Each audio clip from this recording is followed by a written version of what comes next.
today we will talking about ecosystem. Okay, first of all we will know that what is ecosystem. तो यदि हम बात करें ecosystem की, तो इकोसिस्टम हमारा होता क्या है? इकोसिस्टम हमारी एक फंक्शनल यूनिट है. किसकी है फंक्शनल यूनिट? नेचर की. जैसे हमारी ह्यूमन बॉडी में फंक्शनल यूनिट हमारी कौन सी होती है? स्मॉलेस्ट यूनिट या फिर फंक्शनल यूनिट सेल होती है. उसी प्रकार से जो हमारा नेचर होगा उसकी भी फंक्शनल यूनिट कौन होती है? इकोसिस्टम होता है. ठीक है. अब यदि हम बात करें इकोसिस्टम हमारा हो क्या गया? फंक्शनल यूनिट हो गई. ठीक है. जिसमें क्या करते हैं, जो हमारे लिविंग ऑर्गेनिजम्स हैं, यानी कि लिविंग ऑर्गेनिज्म का मतलब जानते हो? जीवित जीव. ठीक है. जो हमारे जीवित जीव है वो क्या करेंगे? एक ऑर्गेनिज्म दूसरे ऑर्गेनिज्म को क्या करेगा? नेचर में इंटरेक्ट करेगा. और किसके द्वारा इंटरेक्ट करेगा? फिजिकल इन्वायरमेंट के द्वारा. यदि हम बात करें फिजिकल इन्वायरमेंट की, यानी कि हमारा फिजिकल इन्वायरमेंट क्या होता है? तो भौतिक कारक, जैसे हमारे विंड है, एयर है, वाटर है, ये सभी हमारे क्या होंगे? फिजिकल इन्वायरमेंट होंगे. तो यदि आपसे कोई पूछ ले कि आपका इकोसिस्टम होता क्या है, तो आप क्या बताओगे? Ecosystem is a functional unit of nature. ठीक है. In this ecosystem, organism interact among themselves and also surround the physical environment. यानी कि physical environment उनको क्या करता है? interact करता है. ओके. उसके बाद में हम बात करते हैं किसकी? कैटेगरीज की. यानी कि इकोसिस्टम है उनको किन किन कैटेगरीज में बांटा गया है. यदि हम बात करें इकोसिस्टम में कैटेगरीज की, तो उनको 2 पार्ट्स में डिवाइड किया गया है. यदि सिंपल में हम बोले तो एबायोटिक और बायोटिक. ओके. इकोसिस्टम की जो हमारी कैटेगरीज होती है उनको, ये बेसिक कैटेगरीज है हमारी, और इन्हीं को किन पार्ट में डिवाइड किया गया है? बायोटिक और एबायोटिक में. यदि हम बात करें सबसे पहले एबायोटिक की, एबायोटिक कैटेगरीज की, तो जो हमारी एबायोटिक कैटेगरीज हैं उनमें हमारे नॉन लिविंग थिंग्स इन्वॉल्व होंगी. ठीक है. नॉन लिविंग थिंग्स का मतलब आप सभी जानते हो क्या? निर्जीव वस्तुएं. ओके. उसके बाद में हम बात करते हैं बायोटिक. तो बायोटिक कैटेगरीज में हमारे कौन इन्वॉल्व होंगे? Living organisms. ठीक है. जिनमें लाइफ होती है, वो सारे हमारे क्या होते हैं? बायोटिक कैटेगरीज में. यदि हम बात करें बेसिक कैटेगरीज की, तो 2 टाइप्स में डिवाइड किया गया है इकोसिस्टम के अंदर. फर्स्ट जो हमारा होगा वो होगा टेरेस्ट्रियल, सेकेंड जो होगा वो होगा एक्वेटिक. ओके. टेरेस्ट्रियल के यदि हम एग्जाम्पल्स की बात करते हैं तो फॉरेस्ट, ग्रासलैंड एंड डेजर्ट, ये आपके क्या है? टेरेस्ट्रियल के एग्जाम्पल है. एक्वेटिक की यदि हम बात करें तो इसके एग्जाम्पल कौन होंगे? Pond, lake and river. उसके बाद में जो हमारा इकोसिस्टम होता है वो 2 टाइप्स का हो सकता है. कितने टाइप्स का हो सकता है? एक हमारा होता है नेचुरल इकोसिस्टम, एक हमारा होता है मैन मेड या फिर आर्टिफिशियल इकोसिस्टम. ठीक है. तो इकोसिस्टम को हम कितने पार्ट्स में डिवाइड कर सकते हैं? 2 टाइप्स में.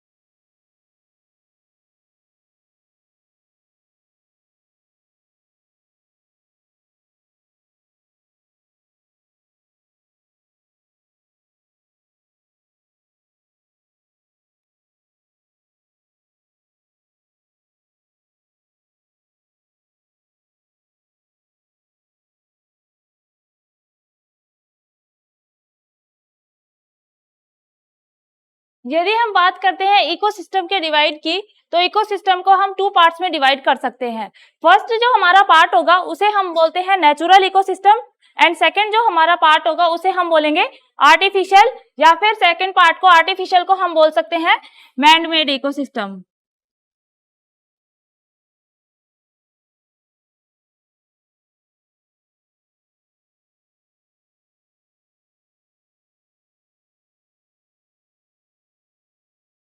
फर्स्ट जो हमारा पार्ट है नेचुरल इकोसिस्टम. नेचुरल इकोसिस्टम हमें नेचर से प्राप्त होता है, यानी कि it is made up of nature. Okay. Second जो हमारा पार्ट है आर्टिफिशियल इकोसिस्टम या फिर मैन मेड इकोसिस्टम. ये इकोसिस्टम मतलब कि मैन द्वारा मेड होता है. ठीक है. यानी कि इसको मेड अप कौन करता है? मैन या फिर ह्यूमन बींग्स. ठीक है. इसीलिए इसे आर्टिफिशियल या फिर मैन मेड इकोसिस्टम बोलते हैं. ठीक है. उसके बाद में हम बात करते हैं इकोसिस्टम के कंपोनेंट्स की, यानी कि इकोसिस्टम के घटक की, कौन कौन से कंपोनेंट में इकोसिस्टम कौन कौन से कंपोनेंट में चलता है, इनकी स्टेप बाय स्टेप। फर्स्ट जो हमारा होगा उसे हम बोलते हैं प्रोडक्टिविटी, क्या बोलेंगे, ठीक है। सेकंड जो हमारा होगा उसे हम बोलेंगे डिकम्पोजिशन, क्या बोलेंगे। थर्ड जो होगा उसे हम बोलते हैं एनर्जी फ्लो, ठीक है। एंड जो फोर्थ पार्ट हमारा होता है उसे हम बोलते हैं न्यूट्रिएंट साइकिल। इन 4 पार्ट्स के इन्वॉल्व होने से हमारे कौन मेडअप होता है, एक इकोसिस्टम, यानी कि एक इकोसिस्टम को बनने के लिए ये 4 कंपोनेंट्स की जरूरत पड़ती है, ठीक है। ये इनके स्टेप्स हैं। फर्स्ट हम बात करते हैं किसकी, प्रोडक्टिविटी की। प्रोडक्टिविटी की यदि हम बात करें तो हम इन्हें प्राइमरी कंज्यूमर भी बोल सकते हैं, क्या बोलेंगे। प्राइमरी कंज्यूमर का आपका मतलब होता है प्राथमिक उत्पादक, जो हमें डायरेक्ट नेचर से प्राप्त होते हैं, उनमें किसी ऑर्गेनिज्म यानी कि कोई अन्य ऑर्गेनिज्म है वो इन्वॉल्व नहीं होता, ठीक है। तो हम प्रोडक्टिविटी को क्या बोल सकते हैं,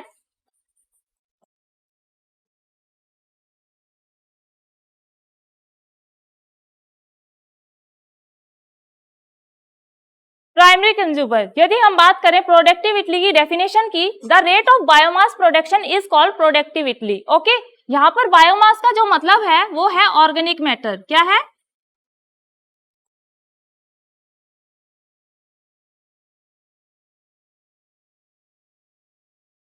यानी कि जो हमारे बायोडाइवर्सिटी है, हमारी जो अर्थ है, उसमें जितने भी ऑर्गेनिक मैटर है उनका बायोमास लेना ही हमारा क्या होगा, उनके बायोमास का प्रोडक्शन ही क्या कहलाएगा, हमारा प्रोडक्टिविटी कहलाएगा।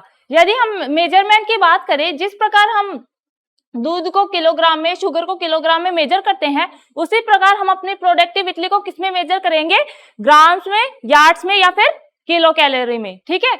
यानी कि एक टाइप से इसके मेजरमेंट है ये। Compare of productivity in terms को हम किसमें मेजर कर सकते हैं, ग्राम्स में, यार्ड्स में और किलो कैलोरी में, ठीक है। उसके बाद में हम बात करते हैं प्रोडक्टिविटी के टाइप्स की, यानी कि जो हमारी प्रोडक्टिविटी है प्राइमरी कंज्यूमर वो कितने टाइप्स का हो सकता है। तो जो हमारी प्रोडक्टिविटी है उनको 2 टाइप्स में बांटा गया है, ठीक है। एक जो इनके शॉर्ट नेम है उन्हें हम बोलते हैं जीपीपी एंड एनपीपी, ठीक है। फर्स्ट हम बात करते हैं जीपीपी की। जीपीपी को हम बोलते हैं ग्रॉस प्राइमरी प्रोडक्टिविटी, क्या बोलेंगे। एंड एनपीपी को हम बोलते हैं नेट प्राइमरी प्रोडक्टिविटी, क्या बोलेंगे। अब मैंने आपको बताया कि प्रोडक्टिविटी हमारी क्या होती है, the rate of biomass of production. Biomass की यदि हम बात करें तो ऑर्गेनिक मैटर है, जितने भी हमारे मतलब कि अर्थ के ऊपर ऑर्गेनिक सब्सटेंस है, ऑर्गेनिक सब्सटेंस आप बता सकते हो एग्जांपल्स, ऑर्गेनिक सब्सटेंस,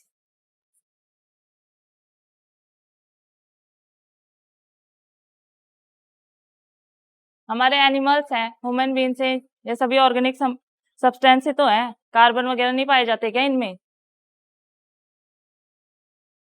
तो जो हमारे बायोमास को यदि हम बोले तो वो क्या है, हमारे ऑर्गेनिक मैटर या फिर ऑर्गेनिक सब्सटेंस है, वही हमारी क्या होती है, प्रोडक्टिविटी होती है, जिसको हमने 2 टाइप्स में डिवाइड किया है।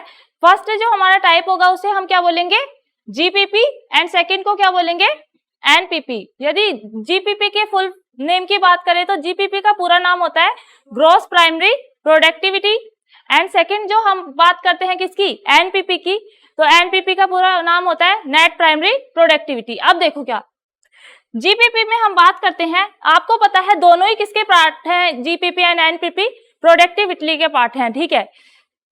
जब मतलब कि प्रोडक्शन होगा किसका, ऑर्गेनिक मैटर का, किसके सिंथेसिस में, ड्यूरिंग फोटोसिंथेसिस, यानी कि जब प्लांट्स है वो फोटोसिंथेसिस की प्रोसेस करेंगे, ठीक है, तो उसमें जो ऑर्गेनिक सब्सटेंस बनेंगे यानी कि ऑर्गेनिक मैटर बनेंगे, तो वो किसमें इन्वॉल्व हो जाएगा, हमारा जीपीपी के अंदर, ठीक है। यानी कि जब प्लांट्स हमारी फोटोसिंथेसिस, आप सभी को पता है कि फोटोसिंथेसिस की प्रोसेस कौन करता है, प्लांट्स करते हैं, और प्लांट्स हमें डायरेक्ट किससे प्राप्त होते हैं, नेचर से प्राप्त होते हैं, उन्हें कोई और ऑर्गेनिज्म नहीं बनाता या फिर कोई और एनिमल्स नहीं बनाता, ठीक है, वो डायरेक्ट हमें किससे प्राप्त हुए हैं, नेचर से प्राप्त हुए हैं, तो उन्हें हम क्या बोल सकते हैं, प्राइमरी कंज्यूमर बोल सकते हैं, क्या बोलेंगे, प्राइमरी कंज्यूमर बोल सकते हैं। तो जब हमारे प्लांट्स फोटोसिंथेसिस की प्रोसेस करते हैं तो उसमें जो हमारे ऑर्गेनिक मैटर की रेट होगी ना, उसे तो हम क्या बोल देंगे, जीपीपी बोल देंगे। और जीपीपी यानी कि जो इसके ऑर्गेनिक मैटर बने हैं फोटोसिंथेसिस की प्रोसेस के दौरान, किसमें, जीपीपी में, उसमें मतलब कि रेस्पिरेशन कितना हुआ है उसे हम क्या बोल देंगे, नेट प्राइमरी प्रोडक्टिविटी। क्लियर? कुछ पूछना है इसमें से यशस्वी?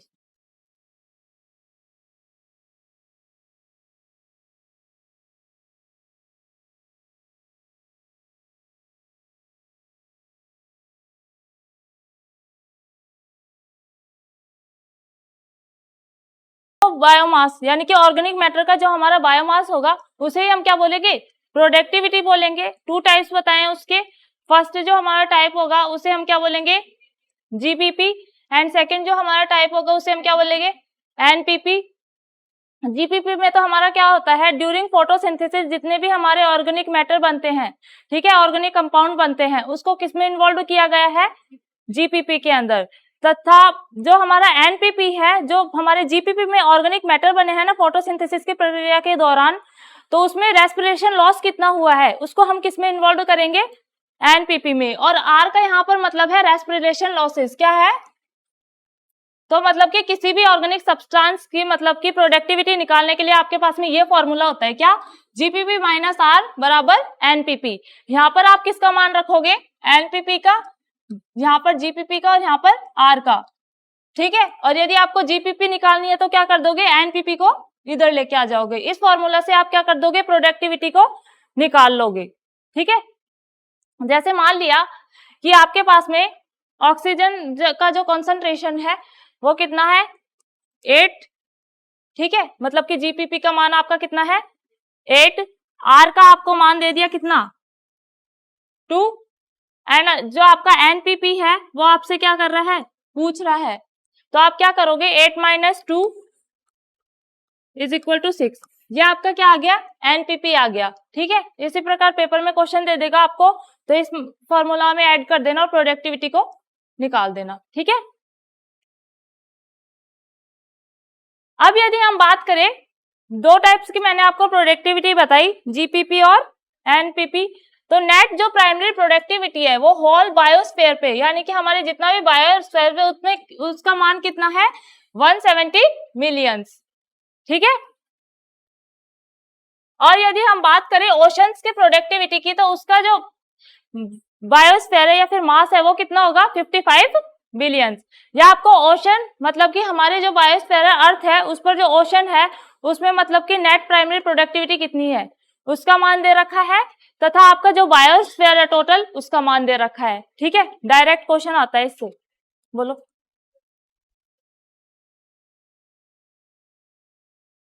क्या, हाँ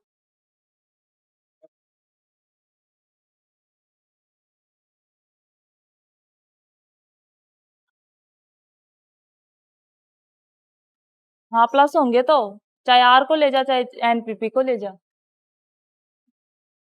उसके बाद में हम बात करते हैं डीकम्पोजिशन की। डीकम्पोजिशन का मतलब ही क्या होता है, टूटकर नए पदार्थ का बनना, ठीक है। डी का मतलब दोबारा और कंपोजिशन का मतलब निर्माण होना, ठीक है। तो डीकम्पोजिशन की यदि हम बात करें, decomposition break down complex organic matter into inorganic substance like carbon dioxide, water, nutrients, and this process is called decomposers. यानी कि डीकम्पोजर्स हमारे ऑर्गेनिक मैटर का इनऑर्गेनिक सब्सटेंस में क्या करना, ब्रेक डाउन होना ही, जैसे कि कार्बन डाइऑक्साइड, वाटर और न्यूट्रिएंट्स, इन यही तो सारे हैं हमारे क्या है, इनऑर्गेनिक सब्सटेंस। इनऑर्गेनिक सब्सटेंस की यदि हम बात करें तो कौन कौन इन्वॉल्व होंगे उनमें, कार्बन डाइऑक्साइड, वाटर और न्यूट्रिएंट्स। न्यूट्रिएंट्स में आपके कौन आ सकते हैं,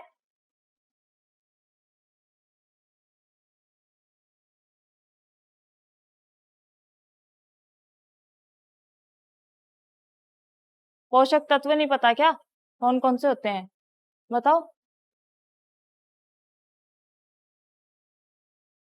अरे हमारी बॉडी में हाँ ये सभी हमारे क्या है, न्यूट्रिएंट्स है। तो ये इनऑर्गेनिक ऑर्गेनिक सब्सटेंस का इनऑर्गेनिक सब्सटेंस में ब्रेक डाउन नहीं हमारा क्या कहलाता है, डिकम्पोजर्स कहलाता है, ठीक है। किसी भी ऑर्गेनिक चीज का इनऑर्गेनिक चीज में टूटना ही हमारा क्या कहलाएगा, डिकम्पोजर्स कहलाएगा। यदि हम बात करें बैक्टीरियास की, तो dead plants remains such as leaves, barks, flowers and dead animals remains fetal matter constitute bacterias. यानी कि जो हमारे डेड प्लांट्स यानी कि मृत प्लांट्स हैं, यानी कि सूखे हुए प्लांट्स हैं, वो किन में कन्वर्ट हो जाते हैं? पत्तियों में, उनके भाग मिट्टी में मिल जाते हैं, ठीक है। और जो हमारे एनिमल्स है वो किसमें? फीकल मैटर में, यानी कि उनका जो है, कल मैं आपको बता रही थी सॉइल के बारे में, तो वो भी क्या हो जाएंगे? सॉइल में मिक्सअप हो जाएंगे, ठीक है। क्या? जोर से बोलो। बार्क? बार्क तो कुत्ते का भौंकना होता है। कहाँ है बार्क? ये वाला बार्क, ये तो फ्लावर का पार्ट है। हाँ,